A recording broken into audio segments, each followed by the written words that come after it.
उनको भेजिएगा। हेलो पत्रकार जी, ओ पत्रकार जी, उनको पहले भेजिए।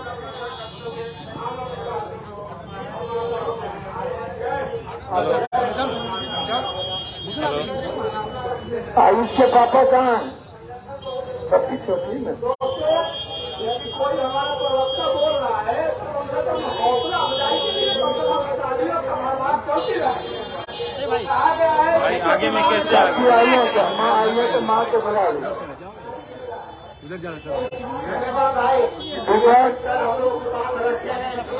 सपने भी सकते सबका इधर क्यों बुला रहे हैं? आप कहा ऐसे करते हैं?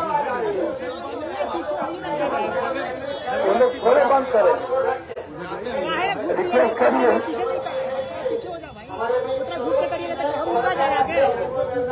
पीछे हो जाओ। माँ का भाई प्रणाम। आप प्रणाम।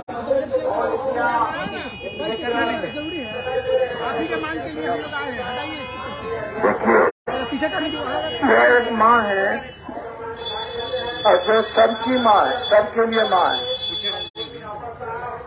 यह एक पिता है जो सबके घर में एक पिता है। मैं 2-5 मिनट के लिए रिक्वेस्ट कीजिए, 5 से 7 मिनट के, उनको भी रिक्वेस्ट करिए। और ये एक उनका भाई है।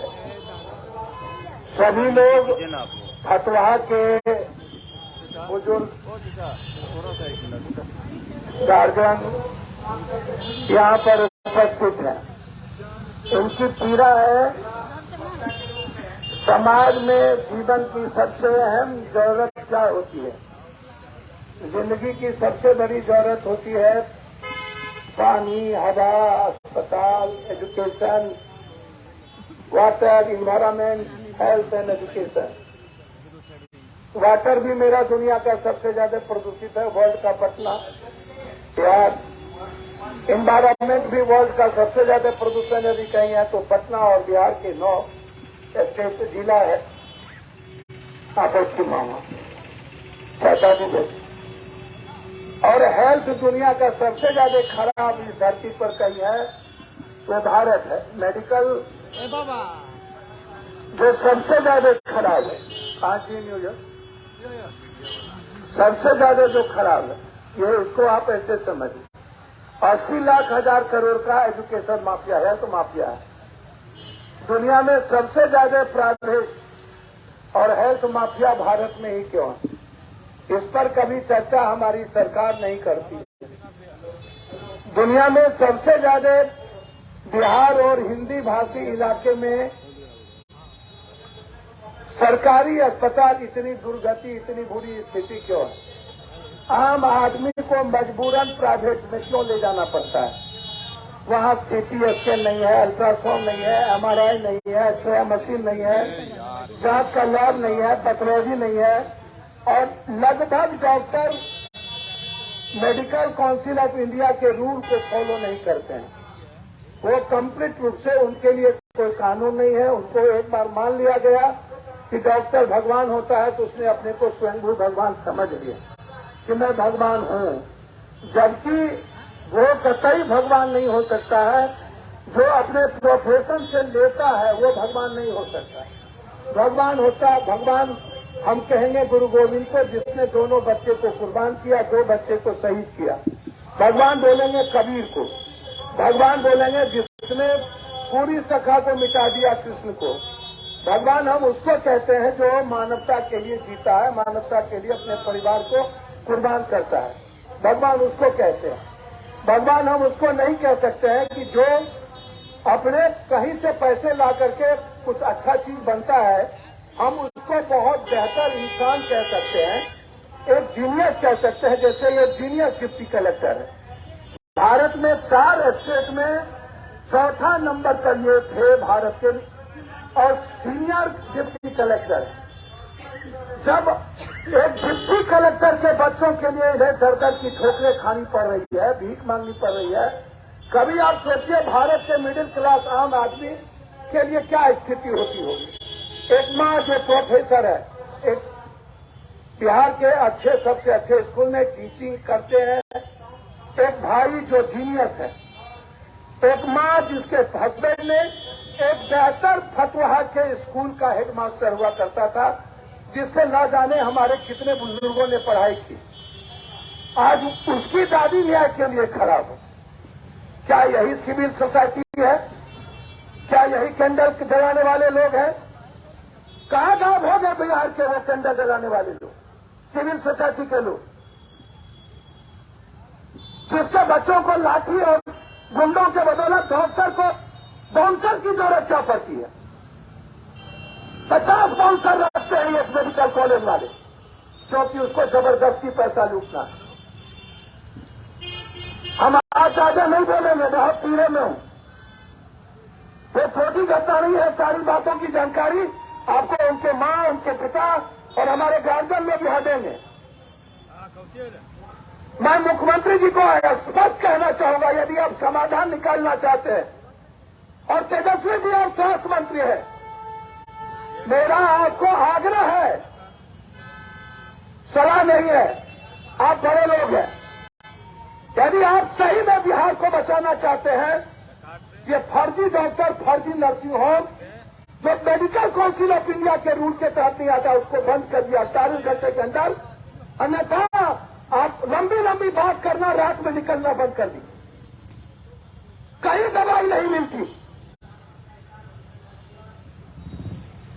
एक कंपनी को 50 हॉस्पिटल का एक्सरे कर ठेका दिया हुआ है, तो लूटता है एक्सरे मशीन लगा के प्राइवेट। तो सीमान का है वो आदमी, इतना अलग अलग दिया हुआ है।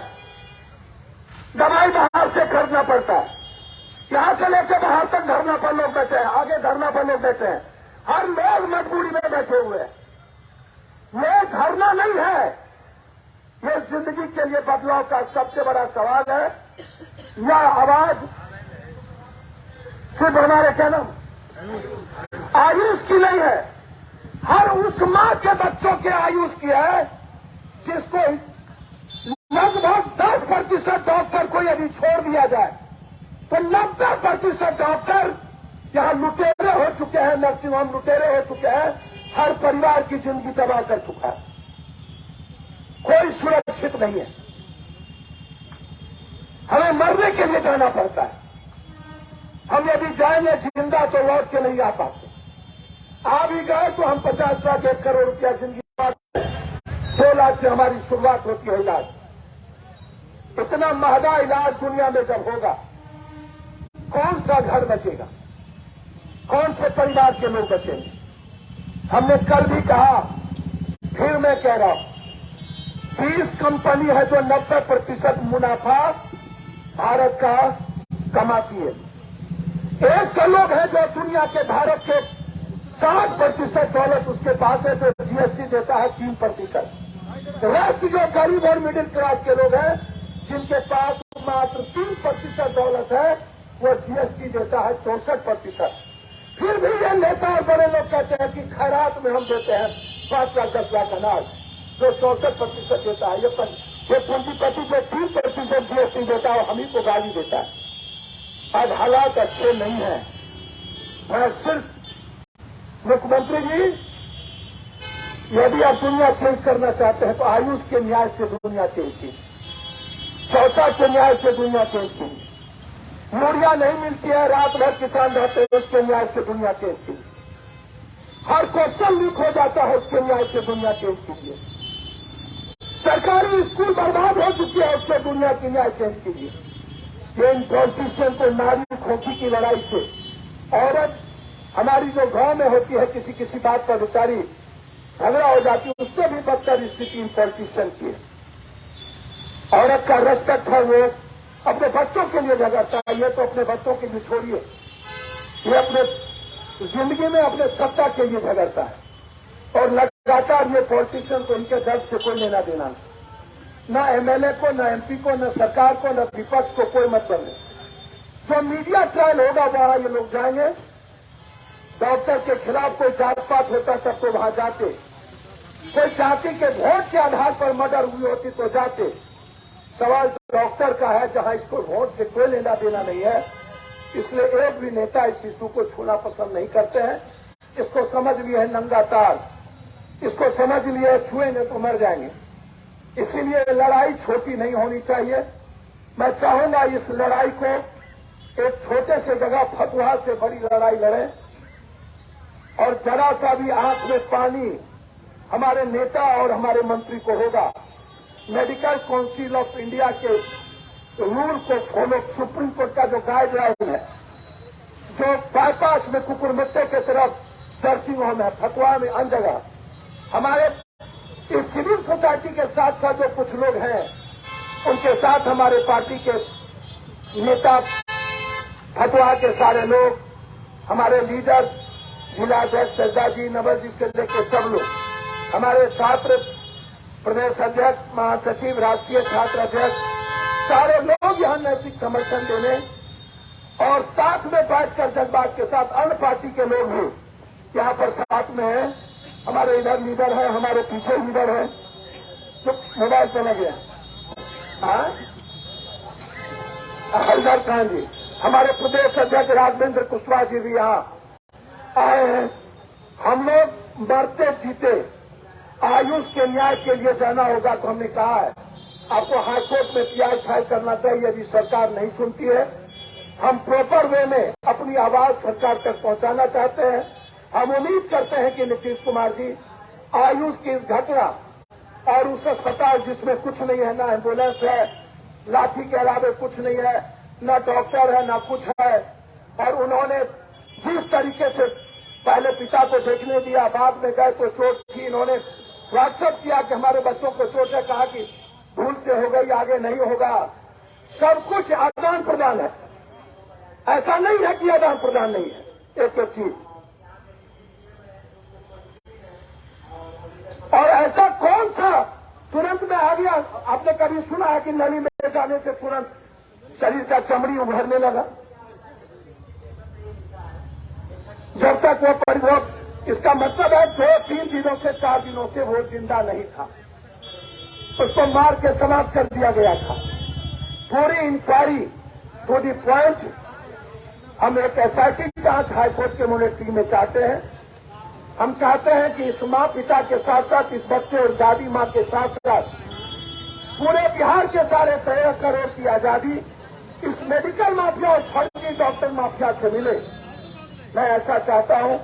पप्पू जी अटेंशन कीजिए, राजेश पप्पू जी, मैं ऐसा चाहता हूं, ये बहुत इम्पोर्टेंट है और इसीलिए ये लड़ाई हम सबको मिलकर लड़नी होगी। हम तन मन धन सभी तरह से, हम शारीरिक, मानसिक, आध्यात्मिक, भौतिक, आर्थिक सभी तरह से हम कंप्लीट रूप से आयुष की मम्मी, दादी और आयुष के भाई और उसके पिता के साथ एक परिवार की तरह खड़े हैं। हमारी पूरी पार्टी खड़ी है। हमारे हिस्से, हमारी भूमिका जो ये तय करेंगे, हम एक सगे भाई की तरह इसके साथ खड़े होंगे। यही मैं कहने आया हूँ। बहुत बहुत धन्यवाद। मैं आपको प्रणाम करता हूँ। ऐसे समय आप समय में प्रणाम के अलावा मेरे पास कुछ शब्द नहीं है। नताली यहाँ पर सभी लोग, युवा अध्यक्ष भी हमारे आए हैं, मैं देख रहा हूँ।